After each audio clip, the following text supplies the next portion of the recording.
জলটা দেখছেন, এই জলটা কিন্তু এখন ঘোলাটে, ঠিক আছে। এবারে যখন আপনারা শীতকালে আসবেন, এই নভেম্বর, ডিসেম্বর, জানুয়ারি এরকম সময় আসবেন, তখন দেখবেন জলটা তো নীল আকার ধারণ করেছে। ভূত ভূত रहता है क्या? हाँ सच सच बोलो या फिर या हाँ भूत रहता है। Wow wow great. सडनली एकदम পুরো চিত্রপট পুরো চেঞ্জ হয়ে গেল, পুরো দৃশ্য চেঞ্জ। মাত্র 10 টাকার বিনিময়ে ভেরাবাল থেকে সাসানগির এবং গির অরণ্যের বন্য জীবজন্তুদের দেখার অভিজ্ঞতা আগের এপিসোডে আপনাদের সঙ্গে শেয়ার করেছিলাম। এই এপিসোডে থাকছে সম্পূর্ণ ডিউ ভ্রমণ। গিরের এপিসোডটা শেষ করেছিলাম এখানেই, ডিউয়ের এপিসোডটা শুরু করব এখান থেকেই। এখান থেকে আমি প্রথমে যাব হচ্ছে আমার অটোর কাছে, অটো দাঁড়িয়ে আছে, সেই অটো করে আমি যাব মেন রোড। সেখান থেকে কোনো কিছু একটা বাস ধরে আমাকে যেতে হবে উনা। যদি ডাইরেক্টও না যায় আমাকে ব্রেক জার্নি করে উনা যেতে হবে। সেখান থেকে মাত্র এই 15 মিনিটের রাস্তা হচ্ছে ডিউ। ওকে চলুন আমাদের অটোর সামনে যাওয়া যাক। আর আকাশ পুরো মেঘে ছেয়ে গেছে, কখন বৃষ্টি আসবে তার কোনো ঠিক ঠিকানা নেই। চলুন দেরি না করে যত তাড়াতাড়ি সম্ভব আজকে আমাকে ডিউ পৌঁছাতেই হবে, ঠিক আছে। নাহলে আমি গিরে আর থাকতে চাই না, কারণ যত তাড়াতাড়ি আমি ডিউতে পৌঁছাবো কালকে সকালটা আমি তত তাড়াতাড়ি শুরু করতে পারবো ডিউয়ের সাইট সিন নিয়ে। দুপাশে গির অরণ্য এবং মাঝখান দিয়ে চলেছে আমাদের অটো। যেন মনে হচ্ছে প্রকৃতি সবুজ গালিচা পেতে দিয়েছে। কিন্তু তখনও আমার মাথায় চিন্তা ঘোরপাক খাচ্ছে, আজ ডিউতে পৌঁছাতে পারবো তো, না মাঝখানে কোনো একটা জায়গায় হোটেল নিয়ে থাকতে হবে। তো আমি চলে এসেছি হচ্ছে যে শ্মশানগিরের যে বাস ডিপো আছে সেইখানে, এখানে বাসের ওয়েট করছি। দেখি ব্রেক করে আমাকে যেতে হবে, ডিরেক্ট আমি উনার বাস পাবো না এখান থেকে। এটা হচ্ছে শ্মশানগিরের বাস স্টপ। উনা যাওয়ার লাস্ট বাস বেরিয়ে গেছে, আমাকে যেটা বললো ওটা 5:30টার সময় থাকে লাস্ট বাসটা শ্মশানগির থেকে। তো আমি কি করছি এখন, আমি এখন তালালা জংশনে একটা বাস পেয়ে গেছি। তালালা জংশনে যাব, ওখান থেকে করিনার যাব, করিনার থেকে উনা, উনা থেকে ডিউ, ঠিক আছে। এরকমভাবে আমাকে যেতে হবে। তালালা জংশনে পৌঁছে গেছি। আচ্ছা এখান থেকে যদি আমি উনার বাস না পাই তাহলে আমাকে করিনারে যেতে হবে বললাম। দেখি এখান থেকে কি মাধ্যম আছে ওইসব জায়গায় যাওয়ার, করিনার বা উনাতে। জিজ্ঞেস করলাম একজন কন্ট্রাক্টরকে, বললো যে করিনারের বাস কিছুক্ষণ পরই আসবে। তো আমি যখন শ্মশানগিরে ছিলাম না, আপনারা যদি অনেকজন থাকেন তাহলে শ্মশানগির থেকে একটা ট্যাক্সি হায়ার করে নেবেন। এই 2 থেকে 2.5 টাকা লাগবে ওখান থেকে ডিউ পর্যন্ত, বেশিও লাগতে পারে কমও লাগতে পারে। অ্যাভারেজ আমি ওটাই বললাম, যদি আপনারা অনেকজন থাকেন তাহলে ওটাই সুবিধা হবে। আর যদি মনে করেন যে সোলো ট্রাভেলার বা কমজন আছেন বা একটু সস্তায় ঘুরতে চাইছেন বা সস্তায় যেতে চাইছেন, তাহলে আপনারা আমার মতন করে ডিউতে যেতে পারেন। তো আমি শ্মশানগির থেকে এই তালালা জংশনে আসলাম, এটা ভাড়া নিল আমার কাছ থেকে 23 টাকা। প্রায় 1 ঘন্টা পর আসলো করিডোরের জন্য বাস। চলুন এখন ঘড়ি কাটা বেজে গেছে 8টা।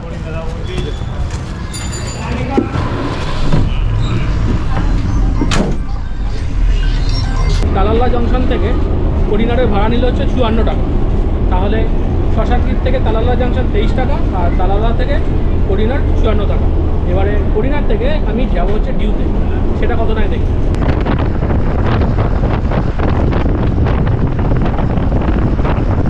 বুঝতেই পারছেন একটা বাসে বসে গেলাম, এটা হচ্ছে উনা যাবে, ঠিক আছে। এখান থেকে উনা প্রায় 1 ঘন্টার ওপরে রাস্তা।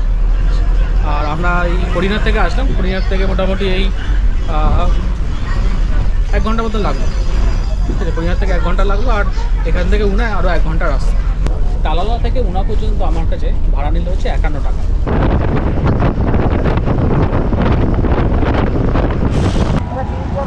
$300 यहाँ पे मिलेगा ना? वहाँ पर अन्य दुकान को तो सिगरेट पी लिए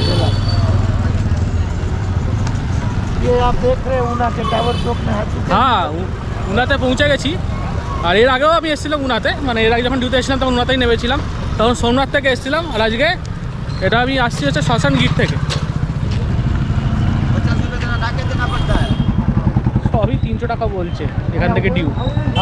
রাত্রেবেলা এমনিতেই গাড়ি কম থাকে, তাই 300 টাকা দিয়ে একটা অটো রিজার্ভ করে নিলাম। আমার সাথে আরও 3 জন থাকায় অটো ভাড়াটাও শেয়ার হয়ে গেল। এবার হচ্ছে থাকার জায়গা ঠিক করা। ডিউতে এমনিতেই একজনের জন্য রুম দিতে চায় না, সেক্ষেত্রে নীলেশ গেস্ট হাউসই আমার ভরসা, যেখানে আগেরবার আমি থেকেছিলাম। ডিউতে এসে আমি আগেরবার যে হোটেলে ছিলাম সেই হোটেলেই আমি ফোন করেছি, আমাকে আসতে বললো। কারণ এখানে জানেন যে এখানে সোলো ট্রাভেলারদের পক্ষে খুব সমস্যা রুম পাওয়া, তাই জন্য অবশ্যই আপনারা 32 আসবেন। তো এই হচ্ছে আমার রুম, দেখে নিন। যেটা আগের রুমে ছিলাম তার পাশের রুমটাই আমাকে দিয়েছে, সেম বেড। আর এইখানে ওয়াশরুম হচ্ছে, ওয়াশরুম পরিষ্কার পরিচ্ছন্ন আছে। রুমটা একটু ছোট কিন্তু চলে যাবে, আমার একদিনের জন্য চলে যাবে। আচ্ছা, এটা আমি 24 আওয়ার্স সিটি। এটা আমি বললাম যে কালকে আবার সন্ধ্যেবেলা এখান থেকে ভাবনগর যাওয়ার বাস আছে, তো কত নেবে বললো যে ঠিক আছে 1200 টাকা দিয়ে দিই। তো 12 টাকা দিয়ে দিলাম।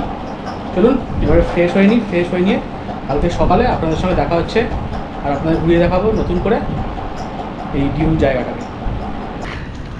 সুপ্রভাত, কেমন আছেন সবাই? একটা নতুন সকালে আপনাদের সবাইকে স্বাগত।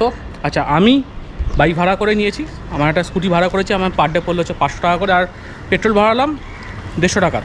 সবার প্রথমে কোথায় যাব? সবার প্রথমে যাব হচ্ছে গাঙ্গেশ্বর মহাদেব টেম্পল। এখান থেকে আমাদের হোটেল থেকে গাঙ্গেশ্বর মহাদেব টেম্পল বেশিক্ষণের রাস্তা না। এটা হচ্ছে আমার স্কুটি। চলুন গাঙ্গেশ্বর মহাদেব টেম্পল প্রথমে দর্শন করা যাক। ডিউয়ের সাইট সিনটা আপনারা শুরু করতে পারেন গাঙ্গেশ্বর টেম্পল দিয়ে।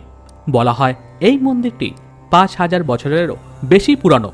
অনেক সময় জোয়ারের ফলে এই মন্দিরের শিবলিঙ্গগুলি সমুদ্রের জলের তলায় চলে যায়, আবার ভাটার সময় শিবলিঙ্গগুলি দৃশ্যমান হতে থাকে। এই মন্দিরের প্রবেশের সাথে সাথে আপনারা দেখতে পাবেন ভগবান গণেশ, ভগবান বিষ্ণু ও দেবী লক্ষ্মীকে। বলা হয়ে থাকে এখানকার 5টি শিবলিঙ্গ পঞ্চপাণ্ডবরা নির্মাণ করেছিলেন। এর মধ্যে সবথেকে বড় শিবলিঙ্গটি ভীম তৈরি করেছিলেন। মা গঙ্গা যখন মর্তে অবতীর্ণ হন, তখন ওনার প্রচণ্ড স্রোত থেকে পৃথিবীকে বাঁচানোর জন্য দেবাদিদেব মহাদেব গঙ্গার স্রোতকে তার জটায় ধরেছিলেন। এই জন্যই ভগবান শিব গঙ্গাধর বা গাঙ্গেশ্বর নামেও পূজিত হন। সমুদ্রের স্রোতটা একবার দেখুন শুধু, মানে এই সময় সমুদ্রের বিশাল স্রোত থাকে, তাই জন্যই এখানে সমুদ্রে নামতে বারণ করে। ঠিকই করে, কারণ এই বর্ষাকালে না প্রচণ্ড সমুদ্রের স্রোত থাকে। আর আমি যখন এসেছিলাম তখন আমি এসেছিলাম নভেম্বর মাসে, এতটা স্রোত ছিল না তখন, কিন্তু এখন প্রচণ্ড স্রোত। আর এইসব জায়গায় যখন আপনি গঙ্গেশ্বর মহাদেব টেম্পল এই আশেপাশে আসবেন না, যখন নিচে নামবেন দেখে নামবেন, তার কারণ প্রচণ্ড শ্যাওলা জমে থাকে কিন্তু, আর পা পিছলানোর খুব সম্ভাবনা থাকে। তাই জন্য আস্তে আস্তে আস্তে আস্তে নামতে হবে নিচে।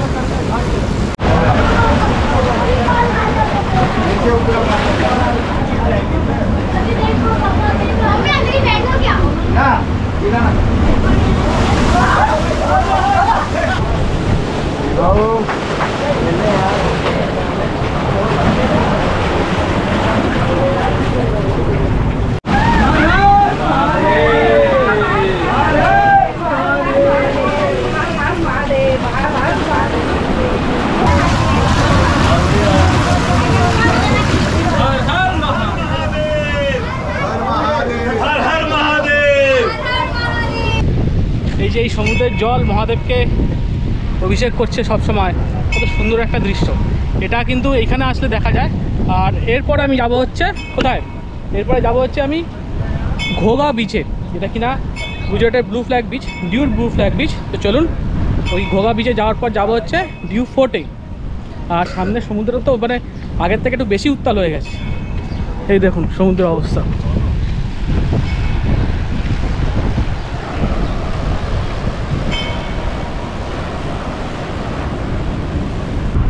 এই জলটা দেখছেন, এই জলটা কিন্তু এখন ঘোলাটে, ঠিক আছে। এবারে যখন আপনারা শীতকালে আসবেন, এই নভেম্বর ডিসেম্বর জানুয়ারি এরকম সময় আসবেন, তখন দেখবেন জলটা তো নীল আকার ধারণ করেছে, মানে আকাশের কালার নীল।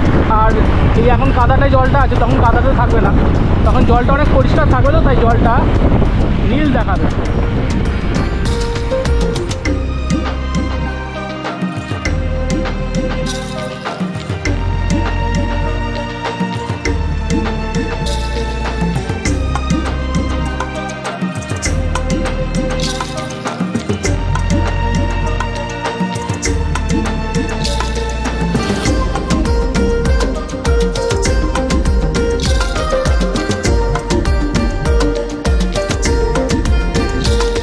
এখানে লেখা আছে during monsoon season bathing is not allowed on the beach. ডেটও দিয়ে দিয়েছে 1/6/2024 থেকে 31/8/2024। তো আপনারা যদি এই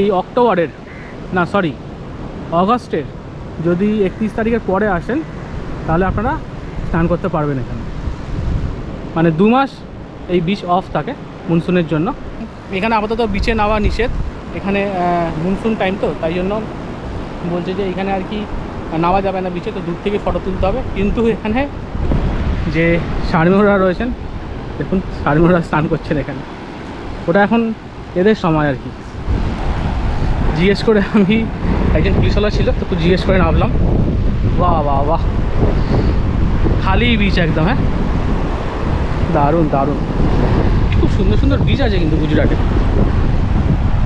দূর দূরান্ততে কোনো লোক নেই, দেখুন ফাঁকা পুরো বিচ। আর এই বিচে কিন্তু ভালো স্নান করা যাবে। এইটাতে আমি দেখছি কোনো রকম কোনো পাথর ফাথর কিছু নেই। এই বিচটাতে ভালো স্নান করা যাবে এই বিচটাতে। ওয়াও, অসাধারণ।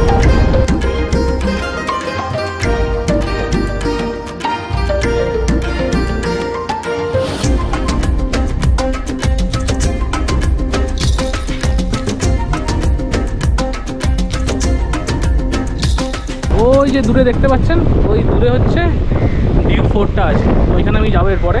আমি জিজ্ঞেস করলাম জলন্ধর বিচ কোথায়, বললো জলন্ধর বিচ ওই ব্রিজের ওপরেই যেতে হবে, এখান থেকে 10 কিলোমিটার। তো দেখি ম্যানেজ করতে পারি কিনা আমি। চলুন এবারে দেখি ডিউ ফোর্টে যাই না জলন্ধর বিচে যাই। ডিউ ফোর্টে আগে আমি গেছি, জলন্ধর বিচে যাইনি। আর এই যে বিচে আসার রাস্তাটাও চেঞ্জ করে দিয়েছে, এটা আগে ছিল না, এটা নতুন করেছে। আগে রাস্তাটা ওদিক দিয়ে ছিল, তো এটা আমাকে এখান থেকে ঘুরে আসতে হলো। দেখুন কোনখানে এসে গেছি, কত নৌকা দেখুন। সোমনাথে যে নৌকাগুলো ছিল এখানে বলেছিল সব 15ই আগস্টের পরে সব নৌকাগুলো ছাড়া হবে। আর এইখানে প্রচুর নৌকা, এখানে এখন নৌকা ছাড়া হয়। আমার মনে হচ্ছে এখানেও তাই হবে, সব 15ই আগস্টের সব পরে সব ছাড়া হবে নৌকাগুলো। এখানকার জেলেরা তখনও জাল বুনতে ব্যস্ত। আমি তাদেরকে জিজ্ঞাসা করলাম এবং জানতে পারলাম 15ই আগস্টের পর থেকে সমুদ্রের জলোচ্ছ্বাস ধীরে ধীরে কমতে থাকে, তাই 15ই আগস্টের পর থেকেই ট্রলারগুলো সমুদ্রে যাওয়ার পারমিশন পায়।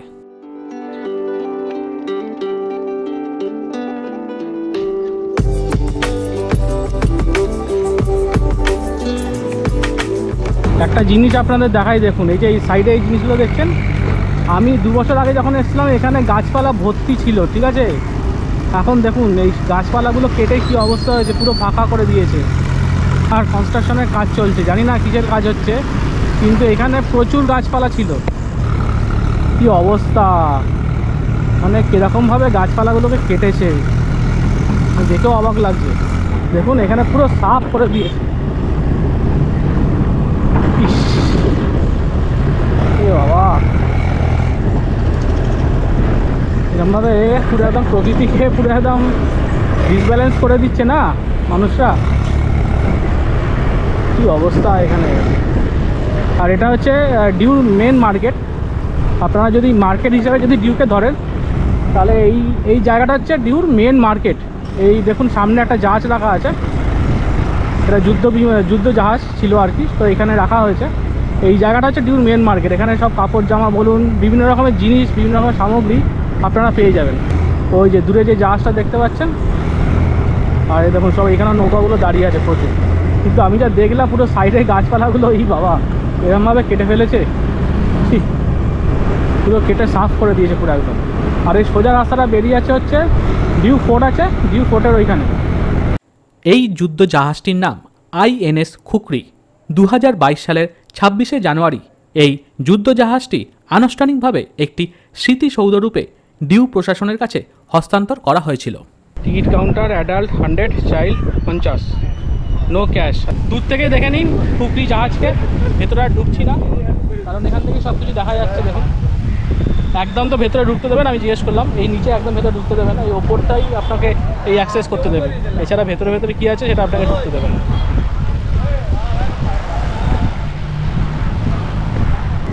চলে আসলাম ডিউ ফোর্টে। ডিউ ফোর্টের বাইক এখানে পার্কিং করতে হবে যে কোনো একটা জায়গায়, এখানে ফাঁকা আছে, চলুন এখানে পার্কিংটা করে দিই।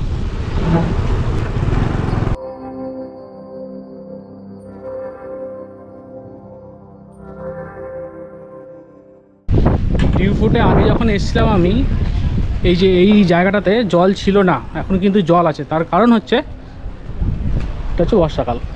দেখুন পুরো জলে থই থই করছে জায়গাটা। এটা কিছুটা করা হয় জানেন তো, এটা যারা মানে এইখানে আর কি রাজরাজারা কুমির ছেড়ে রাখতো যাতে শত্রুপক্ষ পেরিয়ে না ওইখানে যেতে পারে। এইখানে আবার ব্যাটারি চালিত গাড়িও আছে, আপনাকে পুরো ঘুরিয়ে ছেড়ে দেবে, আপনাকে পা হেঁটে ঘুরতে হবে না। যারা বয়স্ক আছেন যারা, তারা এই গাড়িটা অ্যাভেল করতে পারেন। तो मैं जिज्ञेस करছি এর কত করে টাকা নেয় এরা। ये जो सर ये बैटरी गाड़ी है ना, काउंटर, वो पैसा कितना लेता है?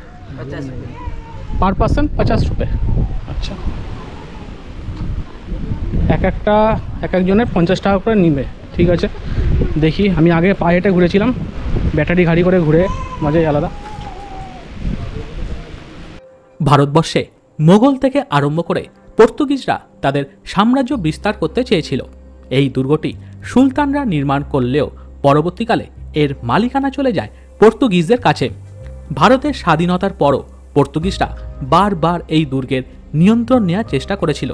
1960 সালের এই দুর্গতে 350 জন পর্তুগিজ সৈন্যও ছিল। এরপর 1961 সালে 19শে ডিসেম্বর ভারত অপারেশন বিজয় চালু করে এবং এই দুর্গটি নিজেদের নিয়ন্ত্রণে নেয়। এই দুর্গের এক একটি ইট যেন সেই ইতিহাসকেই স্মরণ করিয়ে দেয়। স্বাধীনতার অর্থ আজ আমরা কতটুকু বুঝি, কত রক্তের বিনিময়, কত প্রাণের বিনিময় ভারতবর্ষ হয়েছে স্বাধীন। সেই কথা সত্যি আজ আমরা ভুলতে বসেছি। এই দুর্গের প্রাচীরে কান পাতলে এখনও যেন ভারতীয় বীর সেনার আত্মত্যাগের করুণ কাহিনী প্রতিধ্বনিত হয়। लाइट हाउस है, अब घूम लो, फोटो वगैरह कर लो, उसके बाद आ जाओ। ये लाइट हाउस पे नहीं जाएगा? ये नहीं गाड़ी नहीं, গাড়ি নেই যাবে। বললো এর LIC বিমা নেই, তাই জন্য উপরে লাইট হাউসে যাবে না, তো এই উঁচু থেকে যেতে হবে। চলুন।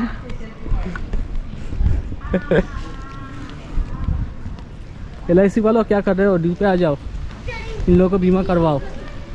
না না, এটা যাওয়া যাবে না ভাই, প্রচুর আর কি করাই আছে। এ পুরো গাড়ি পাল্টি খেয়ে যাবে এটার উপর উঠলে। আরে বাবা, আমি নিজেই পাল্টি খেয়ে যাবো, এটা উঠতে হবে। এখানে ফটো সেশন চলছে, বলছে জিভ বড় বড়, পেট মোটা হয়ে যাচ্ছে, পেট ঢোকাও, এসব বলছে।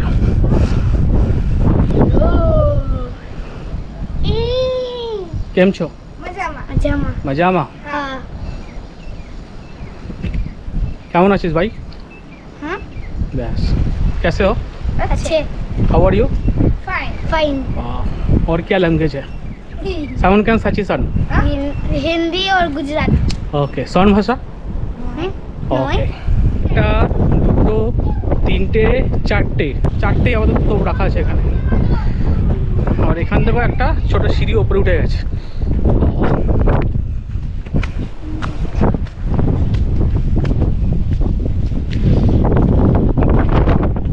দেখুন জায়গা, ওয়াও, টিউবটা কিন্তু অনেকটা বড়, অনেকটা।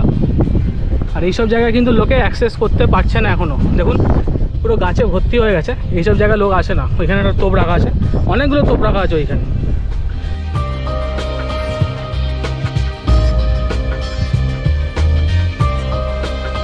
দেখুন এখান থেকে উঠে এসে লোকে এইখানে যাচ্ছে, কিন্তু এই জায়গাটাতে যাচ্ছে না। এই জায়গাটা এখনো ভার্জিন হয়ে পড়ে রয়েছে, বাগদা বীজের মতন।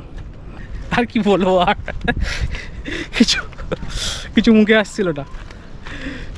একা একা ঘুরছি, আপনাদের সঙ্গে কথা বলছি, এটাই অনেক। একা একা ঘুরতে কি ভালো লাগে কারোর বলুন?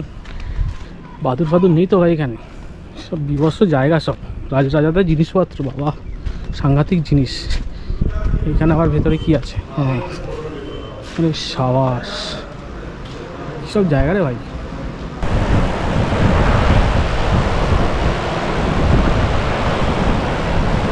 মোটামুটি বাড়িতে গেলে আমাকে বাড়িতে ঢুকতে দেবে না, কারণ আমাকে চিনতেই পারবে না বাড়িতে গেলে। আমাকে যে অবস্থা হয়েছে, ভোটার ID কার্ড আর আধার কার্ড দেখাতে হবে, সঙ্গে ড্রাইভিং লাইসেন্স, তারপরে বাড়িতে ঢুকতে পারবো যে হ্যাঁ আমি হচ্ছি শুভজিৎ দে। আমার গাড়ি দাঁড়িয়ে আছে ওইখানে, এখান থেকে ডাইরেক্ট চলে যাই আমি লাভ দিয়ে। এই জায়গায় হাঁটতে হবে না, এখানে ডাইরেক্ট লাভ দেবো। এখানে তো ডাইরেক্ট লাভ দিলে প্রথমে এখানে পড়বো, তারপরে সোজা উপরে চলে যাবো। বাহ, উল্টো করে উঠছিলেন লোকটা, বেশি আর রিস্ক ছিল না। বন্ধু চলো। आप किधर से? हाँ, आप किधर से? मैं कोलकाता से। कोलकाता से। हाँ, अबे भूत रहता है क्या? हाँ, सच बोल रहे या फिर या? हाँ, भूत रहता है। आपने देखा क्या, मतलब महसूस किया क्या कभी? महसूस तो नहीं किया, लेकिन एक दो बार कोई ने बोला था कि है हकीकत में। हाँ, वो सही है। अच्छा।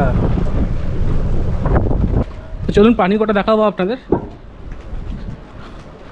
আমরা একদম নিচে চলে এসেছি এই ডিউ কোটের। এখানে প্রচুর কিছু আর কি ভেতরে ঘোরার জায়গা আছে, আপনারা ঘুরে ঘুরে দেখবেন এই জায়গাগুলো, ভালোই লাগবে। সেই উপরে আমরা ছিলাম, উপর থেকে আরও ওপরে ছিলাম, লাইট হাউসের ওপরে ছিলাম আমরা একদম নিচে চলে এসেছি। আর এই দূরে দেখতে পাচ্ছেন ওটা হচ্ছে পানি কোটা, মানে হচ্ছে সব ওটা হচ্ছে এক ধরনের জেল, ঠিক আছে। তো যারা যারা খারাপ কাজ করতো, যারা যারা দোষারোপ হতো এখানে, সবাইকে ওই জেলে পাঠাতো। এটা জলের মাঝখানে কেন করেছে, কারণ যদি পালাতে যায় তাহলে তো পুরো জল প্রথমে ধরা পড়ে যাবে, আস্তে আস্তেই নয় মাছ খেয়ে নেবে, আর নয় এখানকার যে শাসনকর্তারা ছিল তারা গুলি করে মেরে দেবে। তাই জন্য একদম পুরো মাঝখানে হয়েছে জেলটা। এখন আর ওখান থেকে এখানে অ্যাক্সেস আর নেই। হ্যাঁ, একটা লোককে আমি বসতে দেখছি, সেই লোকটা বসে আছে, দেখুন ওই চুপচাপ বসে আছে লোকটা, আমার মনে হচ্ছে ও এখনও জেল খাটছে। এইখানে আসবেন, সামনে এসে ঝপাত করে লাফ দেবেন, ঠিক আছে। এক মাছলি পানি মে গায়া ছপাক, ওই যে এটা হচ্ছে পানি কোটা। তো লোকটা গেল কি করে ভাই ওখানে? মানে একটা লোক না, অনেকগুলো লোক। আচ্ছা আচ্ছা, আমার মনে হচ্ছে ওইখানে মেনটেন্যান্সের কাজ চলছে, দেখতে পাচ্ছি লোকজন কাজ করছে। এদিকে একটা তোপ রাখা আছে, এদিকে একটা তোপ, ওইখানে একটা তোপ। আমরা সেই উপরে ছিলাম, ওই লাইট হাউসটার ওখানে ছিলাম। কত বড় এরিয়াটা দেখুন, অনেক বড় এরিয়া কিন্তু ডিউ-4টা, প্রচুর বড় এরিয়া। সব মোটা লোক আর হ্যাঁ। আচ্ছা, এবারে যাচ্ছি আমি জলন্ধর বিচে, ঠিক আছে। এখান থেকে বললো সামনেই, এই 1 থেকে 2 কিলোমিটার হবে জলন্ধর বিচ। তো এত দূর যখন এসছি ডিউ-4-এ, জলন্ধর বিচটা আপনাদের দেখিয়ে দিই, আমি তাকে দেখিনি, আমারও দেখা হয়ে যাবে।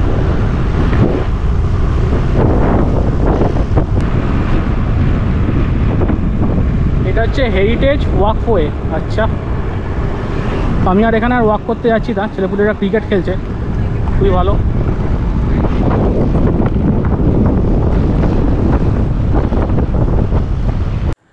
জলন্ধর বিচের সেরকম কোনো সাইনবোর্ড চোখে পড়ল না।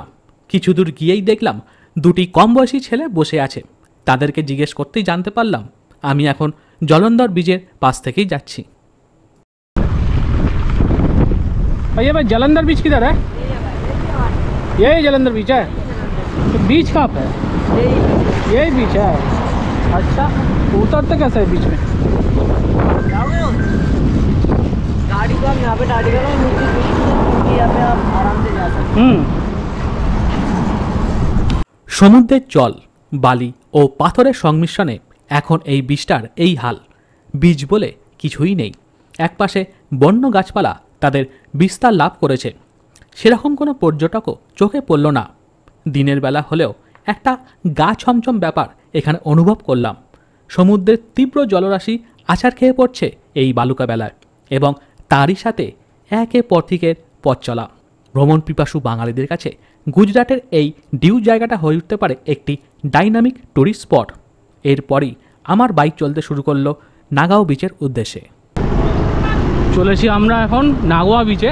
নাগোয়া বিচ যাওয়ার পথে রাস্তাটা দেখুন, শুধু একটা দিকে পুরো নারকেল গাছ ভর্তি, এই পুরো নারকেল গাছ ভর্তি এইখানে। আর বিচের রাস্তাটা যাওয়ার অসাধারণ সুন্দর, যেমন পরিষ্কার তেমনি মানে কি বলবো, রাস্তায় কোনো খাড্ডা বাড্ডা নেই, একদম পুরো ক্লিন বিচ, ক্লিন পুরো রাস্তা। এইসব রাস্তায় গাড়ি চালালে মানে দারুণ লাগে না, খুব সুন্দর জায়গা, অসাধারণ সুন্দর জায়গা, অসাধারণ। আমি তো বলবো আপনারা যদি গুজরাট এসে থাকেন তাহলে অবশ্যই এই ডিউকে বাকেট লিস্টে রাখবেন, কিন্তু একটা আলাদাই ফিল ফ্যাক্টর কাজ করবে আপনাদের গুজরাটে এসে এই ডিউটা। আর আপনারা তো সবাই জানেন যে ডিউকে গুজরাটের গোয়া বলা হয়, আর সেটা তার কারণও আছে। Wow wow, excellent. ডিউতে এসে বাইক ভাড়া করে যদি ঘুরতে পারেন তাহলে তো সোনায় সোহাগা আপনাদের। ওই যে মনে হচ্ছে এই ওয়াচ টাওয়ারটা আছে না, ওই ওয়াচ টাওয়ারটা ওখানেই বোধ হয় নাগোয়া বিচটা, আমার যা মনে হচ্ছে। আমি আগেরবার যখন ডিউতে এসেছিলাম আমি নাগোয়া বিচে আসিনি, আমি ঘোগলা বিচে গেছিলাম, এই প্রথম আমি নাগোয়া বিচে আসছি। আচ্ছা, এটা হচ্ছে ডিউ এয়ারপোর্ট। দেখুন, ডিউ এয়ারপোর্ট চলে এসেছি। ডান দিকে আপনারা দেখতে পাচ্ছেন ডিউ এয়ারপোর্ট। আচ্ছা, এই ওয়াচ টাওয়ারটা হচ্ছে ডিউ এয়ারপোর্টেরই। বাহ, মানে এখান থেকে আপনাদের, আমি যতদূর জানি যে এখানে একটা হেলিকপ্টার ছাড়ে, সেটা দামানে নিয়ে যায়। তো হেলিকপ্টার করে আপনার দামানে যেতে পারে এখান থেকে। Wow wow, great. সাডেনলি একদম পুরো চিত্রপট পুরো চেঞ্জ হয়ে গেল, পুরো দৃশ্য চেঞ্জ।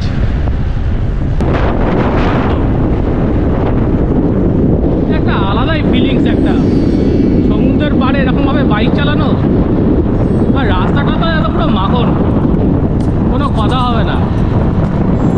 আপনারা গাড়ি করে ঘুরুন কি স্কুটি করে ঘুরুন, ভিউ আপনাদের একটা আলাদাই ফিল ফ্যাক্টর কাজ করবে। ওয়াও, এই তো নাগুয়া বিচ চলে এসেছি, লেখা আছে নাগুয়া বিচ। গ্রেট।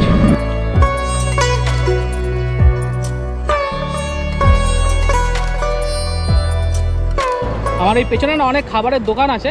তো আপনারা যদি এখানে এসে নানা রকম ফুড আইটেম বলুন বা অন্য কিছু বলুন, যদি টেস্ট করতে চান, তাহলে প্রচুর খাবারের দোকান আছে, লাইন দিয়ে খাবারের দোকান আছে।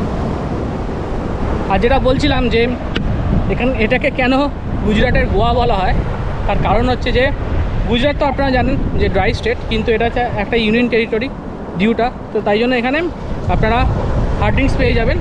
এখানে মানে আমি আগেও বলেছি যে মুদিখানার মতন দোকান আছে হার্ড ড্রিঙ্কসের, ঠিক আছে। তো যদি আপনারা এখানে এসে হার্ড ড্রিঙ্কস ট্রাই করতে চান, তাহলে আপনারা হার্ড ড্রিঙ্কস পেয়ে যাবেন এখানে এসে। একদম বিচের সামনে চলে এসেছি, দেখুন। ওহ, কি সুন্দর বিচ, মানে পুরো পরিষ্কার পরিচ্ছন্ন পরিপাটি করে সাজানো মনে হচ্ছে বিচটা। ওইদিকে পুরো গাছ দিয়ে পুরো ঢাকা, নানা রকম খাবারের দোকান। আর এখানে কিন্তু ওয়াটার অ্যাক্টিভিটিসও আছে। এখন আপাতত আমি দেখতে পাচ্ছি না ওয়াটার অ্যাক্টিভিটিস, যেহেতু এটা অফ সিজন, তাই জন্য দেখা যাচ্ছে না। সিজনে আসলে আপনারা প্রচুর ওয়াটার অ্যাক্টিভিটিস এখানে ট্রাই করতে পারেন।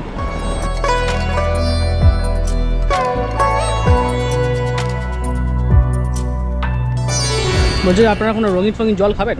তো বলছে আমাকে, তো ডাবের জল ছাড়া কিছু খাই না, খুব মিথ্যা কথা।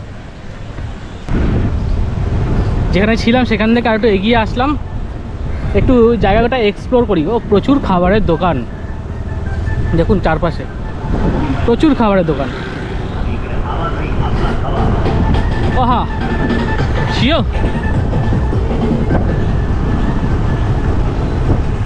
আপাতত একটা জায়গা দেখতে পেয়েছি যেটা আমার পক্ষে খুব ভালো হবে, সেটা হচ্ছে এইটা। कितने हैं? 40 50 50 का एक दीजिए। বললাম না আমি ডাবের জল ছাড়া কিছু খাই না। না না, বিশ্বাস করতে চান না, জানেন তো। হ্যাঁ হ্যাঁ হ্যাঁ, দোনো মিলেগা। বিশ্বাস করুন, আমার কথা বিশ্বাস করুন একটুখানি, না খুব সচরাচর সত্যি কথা বলি।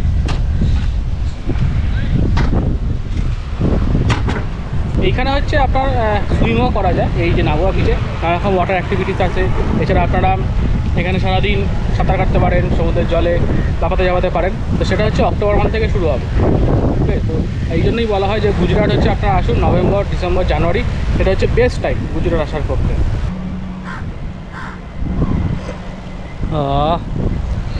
চিল চিল ডাবের জল। আমরা এখন চলে এসেছি আমাদের ডিউ ভ্রমণের শেষ লগ্নে। তাই ভাবলাম ডিউ ছাড়ার আগে আরেকবার গঙ্গেশ্বর মহাদেব মন্দিরে গিয়ে ভোলেনাথের দর্শন করে আসি।